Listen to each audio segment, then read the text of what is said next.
لوکی تو سمجھتے ہیں کہ بس لا الہ الا اللہ کہہ دیتا تو مسلمان ہو گیا، نہیں، لا الہ الا اللہ کہہ کے اپنے اوپر کڑی شرائط اور قواعد و ضوابط نو لاگو کر لیا۔ جنی دیر تک رنگ تو باہر سے اتنی دیر تک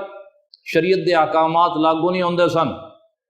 کافر ہے تو ہوندے تے کوئی شریعت دے نماز روزہ فرض نہیں ہے، لیکن جس ویلے لا الہ الا اللہ کہہ دیتا ہن نمازاں بھی پڑھنیاں پین گیاں، ہن روزے بھی رکھنے پین گے، ہن حلال حرام دی تمیز بھی کرنی پے گی، ہن اے اللہ تعالیٰ دے فرماناں نو اینو مننا پے گا۔ اس لیے نبی پاک صلی اللہ علیہ وسلم نے فرمایا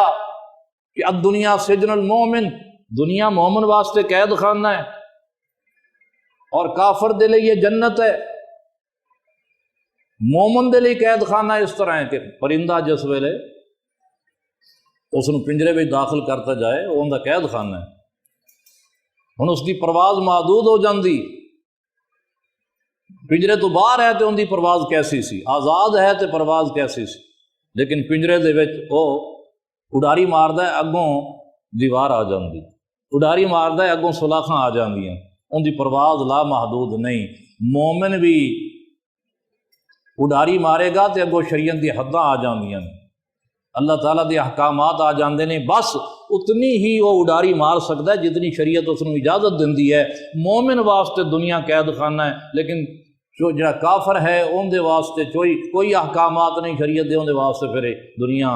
جنت ہے، عیش و بہار ہے، آزادی ہے، جویں مرضی اڑدا پھر۔ تو دوستو اللہ نے فضل فرمایا، سانو ایمان عطا فرمایا، مسلمان سانو بنایا، ہن اسی اپنے مسلمان ہون دی لاج رکھنی ہے، ایمان نو ناقص نہیں رہن دینا بلکہ ایمان نو کامل کرنا ہے۔ تے کامل کرن واسطے ضروری ہے کہ فرائض اور واجبات دا اور ضروریات دین دا خیال رکھیا جائے۔